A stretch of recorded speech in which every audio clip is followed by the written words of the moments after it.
হয় চাওক, শিৱসাগৰত হোৱা বানৰ বিভীষিকাৰ পাছতে এতিয়া বিভিন্নজন সুহৃদয়বান লোক দল সংগঠনে আচলতে এই যি বানাক্ৰান্ত ৰাইজক বিভিন্ন ধৰণৰ সা সামগ্ৰী দি তেওঁলোকক সহায়ৰ হাত আগবঢ়োৱা দেখিবলৈ পোৱা গৈছে।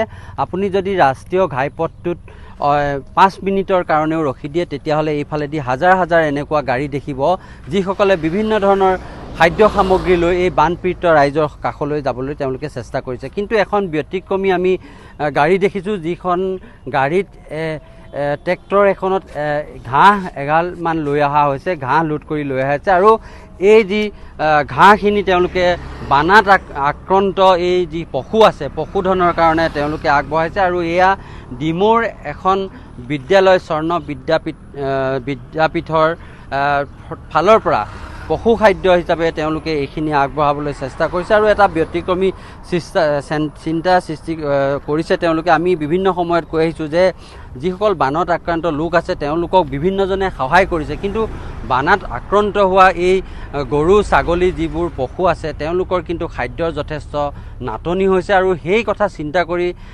তেওঁলোকে এই ঘাঁহখিনি লৈ আহিছে। আমি এজন যুৱ ব্যৱসায়ী কন্দৰ্প দিহিঙী আমাৰ সৈতে আছে, মই আপোনাৰ পৰা জানিব চেষ্টা কৰিম। এটা বহুত ভাল কাম কৰিছে, কিন্তু খাদ্য সামগ্ৰী বহুতে দি আছে, আপোনালোকে পশুৰ কথা চিন্তা কৰিছে। হয়, এই পশুৰ কথাটো আমি অন্যবাৰ পানী হ'লেও আমি যাব খোজোঁ, বিদ্যালয়ৰ পৰা আমি গৈছোঁ, এইবাৰো আমি পশুৰ কথা ভাবিলোঁ। আমি বহুতবাৰ এইবাৰ গৈ আছোঁ এইখিনি সহায়ৰ কাৰণে আৰু আমি স্বৰ্ণ বিদ্যাপীঠৰ পৰা এইবাবেই বেছি গুৰুত্ব দি আটায়ে বৰঙণিত ওলাইছোঁ। ছাত্ৰ ছাত্ৰীসকলেও জানক, অহা প্ৰজন্মখিনিয়ে দেখক মানৱতাৰ দুৰ্ভিক্ষৰ সময়ত কেনেকৈ আটাইখিনি ওলাই আহিব লাগে। আৰু আমি আটায়ে ইমান স্বতঃস্ফূৰ্তভাৱে আজি ইমানখন মানুহ ওলাই আহিছে, এয়া বৰ ভাল লগা। আৰু আপোনালোকৰ মাধ্যমৰ যোগেদি এটা অনুৰোধ কৰিব খোজোঁ, যেনেকৈ চৰকাৰখনে চলিত চৰকাৰখনত ডাবল ইঞ্জিন বুলি কোৱা হয়, তেখেতলোকে কিবা এটা ৰাজনৈতিক অনুষ্ঠান এটা পাতিলে গাড়ী বাছ দি বিভিন্ন ঠাইৰ পৰা আনি দুদিনৰ ভিতৰতে এটা ডাঙৰকৈ পেণ্ডেল তৰি সেয়াৰ ব্যৱস্থা কৰে। এতিয়াও যদি বানাক্ৰান্তখিনিৰ কাৰণে কেইবা ঠাইতো যদি পেণ্ডেল তৰি এই মানুহখিনিক যদি বাছে অহা যুৱকসকলক আনি যদি ঠাইত কেনেকৈ লগাব লাগে নিয়োগ কৰিলেহেঁতেন, তেতিয়া আমি চৰকাৰখনক আমি নথৈ ধন্যবাদ দিলোহেঁতেন। এতিয়া আমি যিমানবোৰ দেখি আছোঁ বানাক্ৰান্তৰ মাজত, এইবোৰ এতিয়ালৈকে ভিতৰৰ ঠাইত যাব পৰা নাই। এই কথাবোৰত আমি বৰ ক্ষোভিত হওঁ, দুখ পাওঁ। ইমান বৃহত্তৰভাৱে ডাবল ইঞ্জিনৰ চৰকাৰখনে মানুহখিনিক এতিয়াও বচাবলৈ সমৰ্থ হোৱা নাই। আৰু এটা কথা মই আপোনালোকৰ যোগেদি কৰজোৰে অনুৰোধ জনাওঁ, আমি স্বৰ্ণ বিদ্যাপীঠ হৈ এতিয়া দেখিছোঁ বানৰ পিছত মানুহৰ ঘৰবোৰ ভিতৰত একাঠুলৈকে বোকা হৈ আছে আৰু সেই বানাক্ৰান্ত ক্ষোভিত খাবলৈ নোহোৱা মানুহখিনিয়ে এতিয়াও নিজৰ বোকাখিনি নিজে উলিয়াবলগীয়া হৈছে। যিখন চৰকাৰে এখন আমি এতিয়া অলপতে দেখা গৈছিলে এঠাইত, মই চৰকাৰক সমালোচনা বুলি কোৱা নাই, ক'ব খোজোঁ কিছুমান ঠাইত ইমান ক্ষিপ্ৰতাৰে এখন অনুষ্ঠান পাতিবলৈ হ'লে, ৰাজনৈতিক এখন মিটিং পাতিবলৈ হ'লে ক্ষিপ্ৰতাৰে কামখিনি কৰে। ইয়াত যদি এই ধৰণে এখিনি মানুহক যদি আনি এই ঠাইবোৰত যদি বালি বোকা ঘৰখনত উঠোৱাৰ ক্ষেত্ৰত যদি সহায় কৰি দিলেহেঁতেন, তেতিয়া যে কিমান উপকৃত হ'লহেঁতেন। এই ক্ষেত্ৰত দেখোঁ আমি এই বিহুৰ সময়ত সাংস্কৃতিক অনুষ্ঠানবোৰক আমাৰ গুৱাহাটীলৈ নিয়া হয় বাছে বাছে। এই ঢুলীয়া লোৱাবোৰে এতিয়াও সিহঁতি বুজি আছে যে এই কামবোৰতো আহিব লাগে।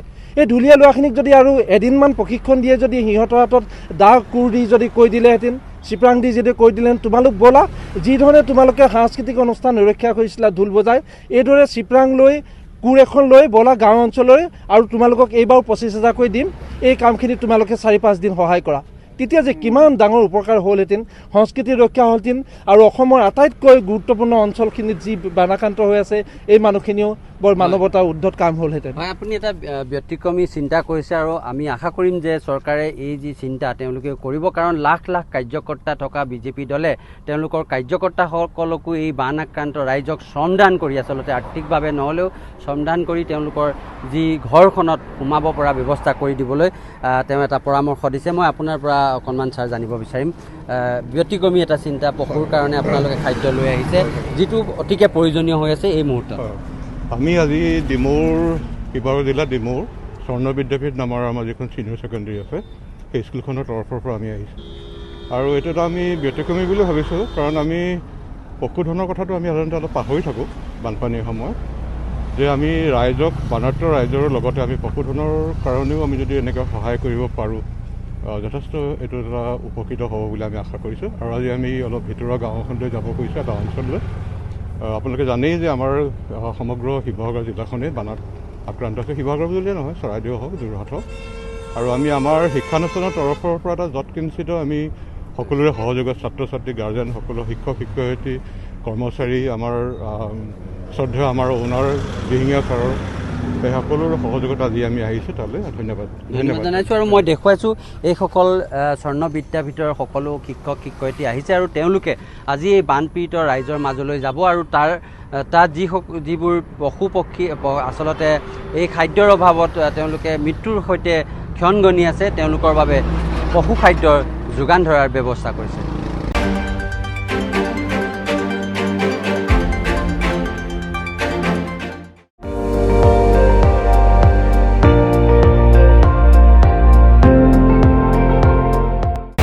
আপুনি চাই আছে ND24, সৰ্বশ্ৰেষ্ঠ নহয়, সৰ্বোত্তমৰ দৌৰা।